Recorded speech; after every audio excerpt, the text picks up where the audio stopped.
Hello, good morning student.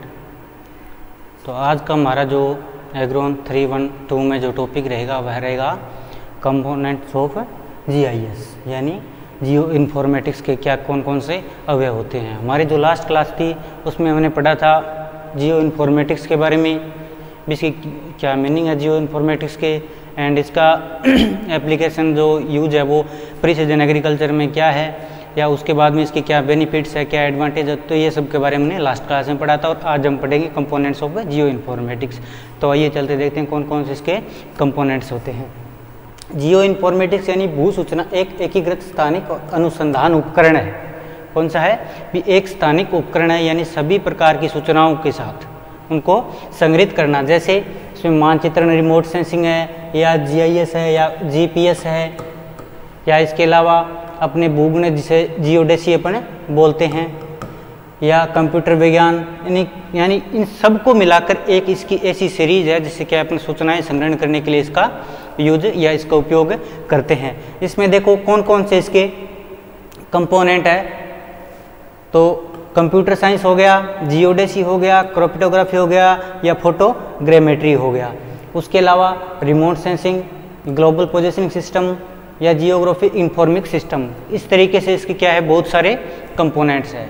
जैसे अपन एक एक करके पढ़ते हैं। जैसे पहला अपना आता है कंप्यूटर साइंस, यानी कंप्यूटर विज्ञान। कंप्यूटर विज्ञान का जी इसमें क्या योगदान है? तो सूचना विज्ञान एक विद्वत रूप से कंप्यूटर साइंस, कंप्यूटर प्रौद्योगिकी या हार्डवेयर सॉफ्टवेयर दोनों का समावेश है। यानी एक तरीके से कंप्यूटर अपने ये भी कह सकते हैं कि हार्डवेयर सॉफ्टवेयर होता है, और इसमें सूचना की महत्वपूर्ण आवश्यकता हर क्षेत्र में अधिक से अधिक जटिल डाटा को प्रबंधन करने के लिए हमारी आवश्यकता से उत्पन्न होती है। यानी कंप्यूटर विज्ञान का ज्ञान हार्डवेयर या सॉफ्टवेयर के विकास के माध्यम से लागू जानकारी का प्रतिनिधित्व करने और संसाधित करने की आवश्यकता है। यानी किसी भी तरीके की जो भी गतिविधियां होती है वह इसमें अपन स्टोर करते हैं, और इन जानकारियों की जो जितनी भी गतिविधियां हैं तो इन सबकी एक सही जानकारी का प्रतिनिधित्व करते हैं। कंप्यूटर क्या करता है? प्रतिनिधित्व। यानी कोई भी अपने डाटा कलेक्शन है, कोई भी अपने सिस्टम है, जीपीएस है, जीआईएस है, या फोटोग्रामेट्री है, क्रिप्टोग्राफी है, तो इन सब में क्या है एक कंप्यूटर विज्ञान का योगदान होता है। कंप्यूटर विज्ञान इन सब का एक प्रतिनिधित्व यानी कि लीडरशिप करता है, और इसके अंतर्गत सारी सूचनाओं का संग्रहण किया जाता है। यानी माध्यम वो होते हैं, और जब सारा काम जो किया जाता है वह क्या किसके द्वारा किया जाता है? कंप्यूटर विज्ञान के द्वारा किया जाता है। इसलिए इसमें भू सूचना विज्ञान या एक दूसरे के पूरक है। यानी कंप्यूटर विज्ञान है जो क्या है डाटा को अधिग्रहण करना, प्रसंस्करण करना, यानी उसकी प्रोसेसिंग करना। पहले उसको कलेक्ट करता है, फिर प्रोसेसिंग करता है, उसके बाद में यह प्रोडक्ट निर्माण करता है, और डेटा की कल्पना, प्रसार आदि का बारे में अध्ययन करते हुए भू विज्ञान के लिए कंप्यूटर विज्ञान के अनुप्रयोगों के विभिन्न पहलू आते हैं। यानी कि भू जो अपने जियो इन्फॉर्मेटिक्स है इसमें कंप्यूटर विज्ञान का बहुत महत्व है। यानी जो जितने भी कार्य किए जाते हैं वह क्या है कंप्यूटर विज्ञान के हार्डवेयर या सॉफ्टवेयर के अंतर्गत किए जाते हैं। अब आता है अपना जियोडेसी। जियोडेसी क्या है? जियोडेसी भूगणित को भूभौतिकी के रूप में जाना जाता है, और पृथ्वी के माप या निरूपण के संबंधित है। भूगणित को पृथ्वी के आकार, क्षेत्र से अध्ययन से संबंधित विज्ञान के रूप में परिभाषित किया गया है। भूगणित अपनी दो प्रकार की शाखाओं यानी ग्रेविमेट्री और पोजीशनिंग एस्ट्रोनॉमी के जरिए पृथ्वी के आकार या आयाम को परिभाषित करता है। यानी क्या है कि यह जो जियोडेसी है ये एक तरीके से जियो फिजिक्स की ब्रांच है। किसकी ब्रांच है? जियो फिजिक्स की ब्रांच है।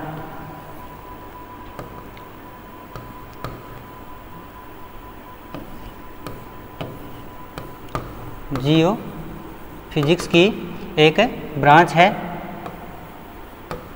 तो इसके अंतर्गत क्या हो जाता है जो अपनी अर्थ होती है, जो पृथ्वी होती है, उसके कितना उसका माप है या कितना उसका साइज है, भी उसकी जो माप या साइज होता है उसका एक स्पेशली ऑब्जर्व किया जाता है। उसकी कितनी साइज है या उसका शेप कैसी है, इन सब के बारे में उसको एक स्पेशल ऑब्जर्व करके इसका जो मैथमेटिकली जो किया जाता है, या मैथमेटिकली इसका जो ऑब्जर्वेशन होता है, इन सब डाटा का मैथमेटिकली ऑब्जर्वेशन होता है, उसे क्या कहते हैं? जियोडेसी कहते हैं। यानी हमारी जो पृथ्वी है उनका किस शेप में है, किस साइज में है, इन सब चीज़ों के बारे में यह एक स्पेशल ऑब्जर्व करता है। और इसी स्पेशल ऑब्जर्व के जो मैथमेटिकल इसका ऑब्जर्वेशन होता है, यानी जो उसका गणितीय रूप होता है या गणितीय अपन कह सकते हैं निरीक्षण होता है, उसे क्या कहते हैं, जियोडेसी कहते हैं। यह दो मेन काम करता है। किस पे काम करता है, एक ग्रेविमेट्री पे काम करता है और एक एस्ट्रोनॉमी काम करता है। ग्रेविमेट्री क्या होती है कि यह पृथ्वी के गुरुत्वाकर्षण या इसकी विसंगतियों के निर्धारण के संबंधित है, यानी यह गुरुत्वाकर्षण के पृथ्वी की जो गुरुत्वाकर्षण शक्ति है उसके अंतर्गत यह कार्य करता है। और उसके गुरुत्वाकर्षण के अंतर्गत क्या है, उसमें विसंगतियाँ आती है, कौन कौन सी उसमें समस्याएं जो प्रॉब्लम्स आती है, उन सब के बारे में हमें क्या है, इसका यह जानकारी देता है ग्रेविमेट्री। उसके बाद आता है पोजिशनिंग एस्ट्रोनॉमी। इसके अंतर्गत सितारों या कृत्रिम उपग्रहों का अवलोकन के माध्यम से ग्लोब पर बिंदुओं की स्थिति निर्धारित की जाती है। यानी हमारे जो सैटेलाइट्स होते हैं, जो आर्टिफिशियल सैटेलाइट होते हैं, या जो यानी सितारे होते हैं, जो अपने ग्रह होते हैं, इन सब के बारे में क्या है, यह है जानकारी एक मानचित्र पर दर्शाता है। उसके बाद आता है क्रेटोग्राफी। क्रेटोग्राफी क्या होता है, कार्टोग्राफी मानचित्र को आमतौर पर नक्शों के डिजाइन में निर्माण या निर्माण का विज्ञान या कला माना जाता है। इसे मूल क्षेत्र के काम से लेकर अंतिम मुद्रण या नक्शों के विपणन तक लगभग हर संचालन शामिल है। अब इसमें क्या चीज़ है कि जो क्रेटोग्राफी है, यह एक क्या है, ग्रीक वर्ड है। ये क्या है, यह ग्रीक वर्ड है। और इसमें क्या किया जाता है, क्रेटोग्राफी में, इसमें किसी भी मैप को बनाना, मैप बनाना या बनाने की प्रैक्टिस करना, बनाने का अभ्यास करना,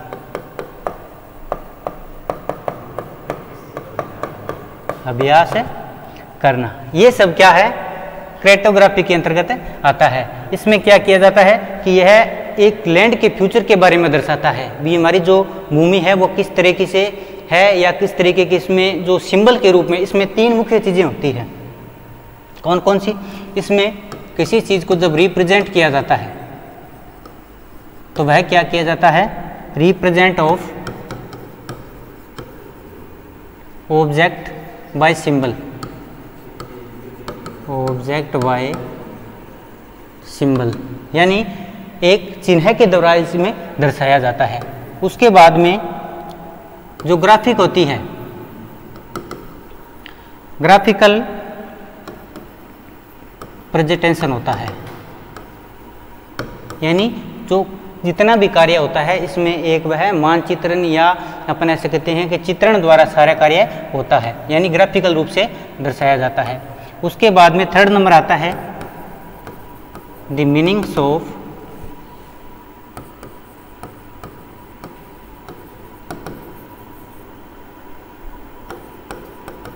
object is meanings of object define, यानी इसमें जो इसका उद्देश्य होता है उसको देयर सिंबलाइजेशन, यानी प्रतीकात्मक रूप में इसमें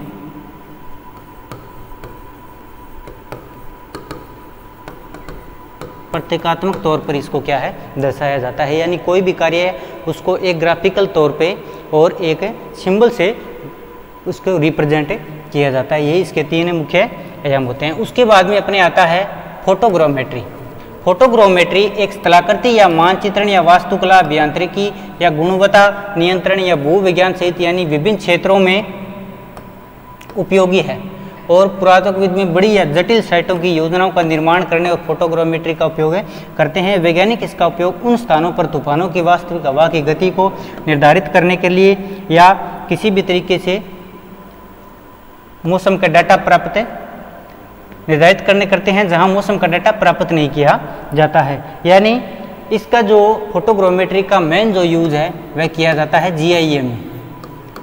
इसका मेनली यूज GIA में किया जाता है। इसमें क्या होता है कि फोटोग्रामेट्री में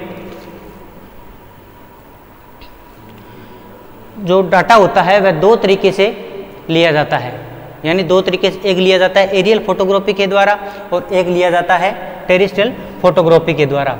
अब एरियल फोटोग्राफी में क्या होता है कि अपन जब प्लेन वगैरह से या जब हवाई चित्रण इसके लिए जाते हैं तो वह एरियल फोटोग्राफी भी लिए जाते हैं, और जो टेरेस्ट्रियल होते हैं वह अपने जैसे नीचे स्थानिक जो कैमरा होते हैं या उनके द्वारा जितने भी फोटोग्राफ है उस स्थान को निर्देशित करने के लिए लिए जाते हैं वह टेरेस्ट्रियल फोटोग्राफी होते हैं। इसमें किया जाता है किसी भी, इसमें 3 तरीके से वर्ड यूज हुआ है।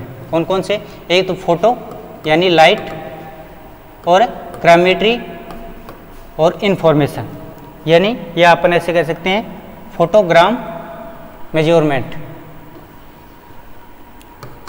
फोटोग्राम मेट्री। इसमें होता है लाइट यानी कि प्रकाश के द्वारा, और ग्राम होता है किसी को ग्राफिकल रूप में,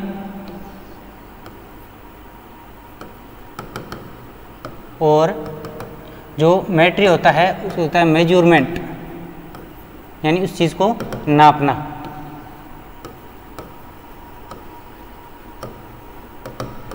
तो यह 3 रूपों में इसको क्या है फोटोग्रामेट्री का यूज किया जाता है। एरियल फोटोग्राफी के रूप में यानी किसी स्थान का फोटोग्राफिक लेना, उस स्थान के बारे में उसकी सही निर्देशित या सही बिंदु का पता लगाना।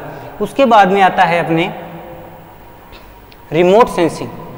रिमोट सेंसिंग होता है भी किसी भी वस्तु से या किसी भी वस्तु के बारे में डेटा संग्रहित करना, या रिमोट सेंसिंग है या वैज्ञानिक पृथ्वी के स्थलमंडल, जैवमंडल, जलमंडल, वायुमंडल में पाए जाने वाली घटनाओं पर नजर रखने या मापने के लिए रिमोट सेंसिंग तकनीक का यूज किया जाता है। मनुष्य व अन्य प्रकार के जानवर इस कार्य को आंखों की सहायता से या गंध की सहायता से सूंघने की सहायता से करते हैं, या इस पर रिमोट सेंसिंग या यांत्रिक सेंसर की मदद से किया जाता है। रिमोट सेंसर इस डिवाइस से किसी भी वस्तु के बारे में जानकारी प्राप्त करने या उनके साथ बिना किसी संपर्क में आए रिकॉर्ड करने की क्षमता बहुत ही सुधार किया गया है। और अक्सर ये सेंसर हेलीकॉप्टरों, विमानों या उपग्रहों का उपयोग कर वस्तु को दूर करते हैं, और अधिकांश रिमोट सेंसिंग डिवाइस एक वस्तु से संबंधित जानकारी को उस वस्तु के प्रतिबिंबित या विकिरण सतहों से विद्युत चुंबकीय ऊर्जा के संचालन की माप है। और रिमोट सेंसिंग सबसे सरल रूप या दृश्यमान है जिसे क्या जिसके जो विद्युत चुंबकीय स्पेक्ट्रम के अवरक्त जो तरंग दैर्ध्य होती है उसके पास से जानकारी रिकॉर्ड करने के लिए फोटोग्राफिक कैमरों का यूज किया जाता है। यानी इसमें क्या कह रहा है कि यह एक प्रकार से सैटेलाइट है, यानी ये एक सैटेलाइट की मदद से अपने को जानकारियां देता है। इसके द्वारा क्या होता है कि किसी भी इंफॉर्मेशन को एक सैटेलाइट के द्वारा कनेक्ट किया जाता है, जैसे इट इज वाइड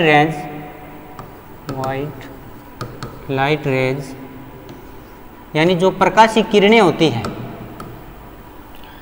जो प्रकाशीय किरणें होती है, लाइट रेज ऑफ एप्लीकेशन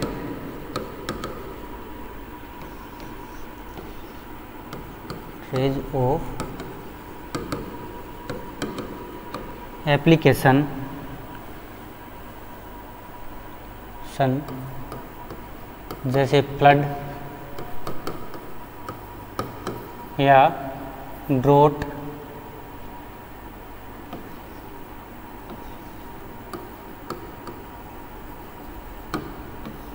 में यानी कोई भी सूखा है या अपने जैसे बाढ़ ग्रस्त इलाके हैं तो उन सब के बारे में अपन क्या इसे जानकारी मिलती है। जैसे फॉरेस्ट्री है, कहीं कहीं जंगलात्मक है,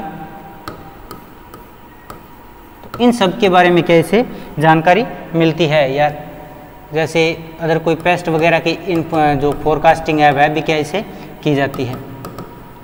यानी यह एक लाइट प्रकाशिक विकिरणों द्वारा इसमें किसी क्षेत्र में यानी कौन सा क्षेत्र है जो बाढ़ग्रस्त है या कौन से इलाके में अपने ये सूखा है या वहाँ पर कितने जो वन या जैसे अपन कह सकते हैं भी आकर्षित भूमियाँ हैं, या अपने किसी तरीके की पेस्ट फोरकास्टिंग यानी कि आने वाली जो डिजीज़ है या पेस्ट है उनके बारे में अपन क्या है इसे रिमोट सेंसिंग द्वारा अनुमान लगा सकते हैं। इसे क्या संदूर संवेदन इसका प्रमुख रूप से एक स्रोत होता है।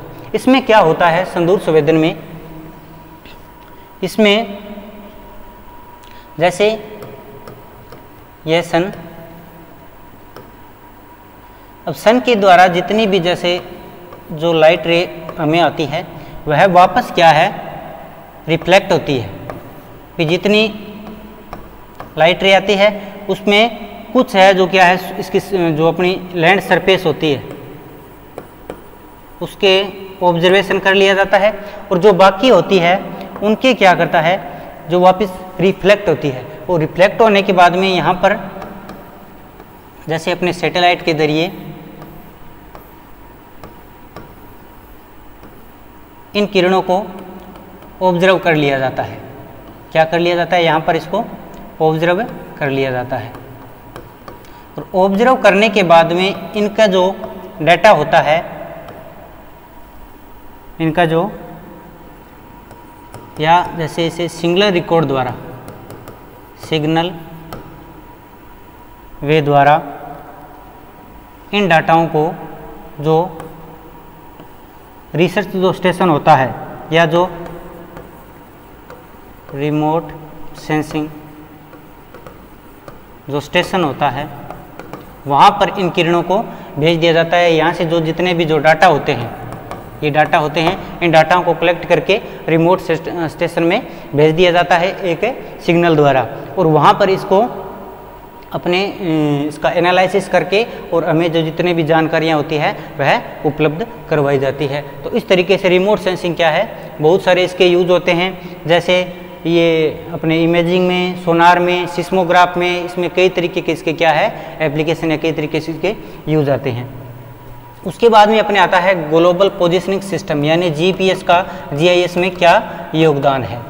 तो जीपीएस क्या करता है कि ग्लोबल पोजिशनिंग जो सिस्टम है यह एक उपग्रह आधारित नेविगेशन प्रणाली है, यानी अपने को किसी भी जो जैसे अपने इसके पीछे भी बात की थी वही जीपीएस है, यानी कि यह अपने को नेविगेट करता है, अपने किस स्थान से किस स्थान पर जाना है या किस स्थान पर है एक बिंदु के रूप में, या अपने को जो एग्जिट लोकेशन होती है उनके बारे में एक नेविगेट करता है, या में रास्ता अपने ऐसे कैसे कह भी सकते हैं कि अपने को एक रास्ता दिखाता है, तो जो कि पृथ्वी पर कहीं भी स्थिति का पता लगाने के लिए उपयोग किया जाता है। जीपीएस पूरे संसार में किसी भी मौसम में निरंतर होने वाले उसके बदलावों के बारे में या उसके मूल रूप से सैन्य अनुप्रयोगों के लिए किया था, यानी जीपीएस का प्रयोग है जो सैन्य जो आर्मी एरिया है वहाँ पर इसका प्रमुख रूप से किया गया था, और 1980 के दशक में भारत सरकार ने इसे नागरिक उपयोग के लिए जीपीएस सिस्टम को उपलब्ध कराया। पहले क्या है, जो आर्मीज एरिया होते थे, जो आर्मी होती थी, जो सेना होती थी, उसके अंतर्गत इस जीपीएस का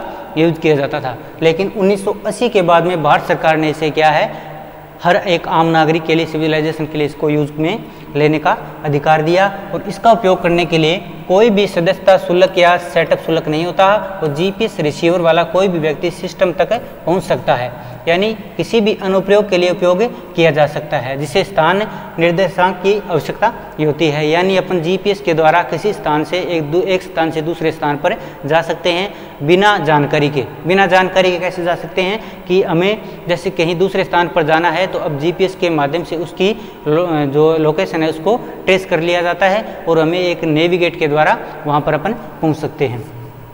उसके बाद में जैसे हाल ही में किसानों ने साइट विशिष्ट तकनीक तक पहुंचने की हासिल की, हालांकि जीपीएस उपग्रहों की एक श्रृंखला का उपयोग करता है और खेत में एक वास्तविक साइट के प्रति मीटर के भीतर, जैसे मैंने बताया था अभी, किसी क्षेत्र में कई मीटर तक या एक सटीक जानकारी देता है। और एक अपने जैसे इसमें जो अपने कंप्यूटर लेवलर की बात की थी वह क्या है, पूर्ण रूप से जीपीएस पर आधारित होता है, यानी किस जगह से उसको मिट्टी को उठाना है, किस जगह उस मिट्टी को डालना है, तो पूर्ण रूप से क्या है भूमि को वह लेवल करने में एक जीपीएस के माध्यम से हमें सहायता प्रदान करता है।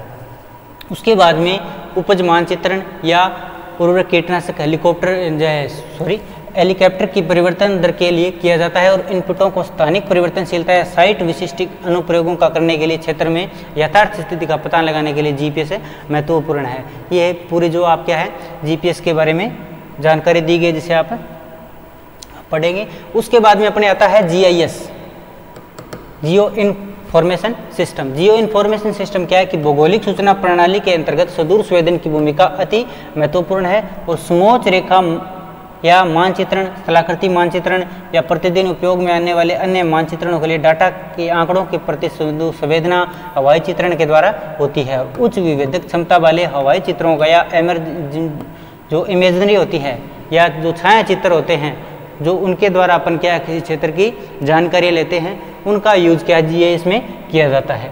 या इन चित्रों की सहायता से समोच्च के बारे में जानकारी या अपने स्थानिक उच्चता या स्पॉट इवोल्यूशन आंकिक उन्नयता या डिजिटल एलिवेशन मॉडल या DEM देशिक मानचित्रों यानी वेक्टर मैप जैसे परिवहन है, समुद्र तटीय क्षेत्र है, विद्युत ऊर्जा है, संचार परिनिगम पथ आदि के संबंधित जितनी भी जानकारियाँ होती है वह क्या है, जियो इन्फॉर्मेटिक्स के अंतर्गत हमें मिलती है।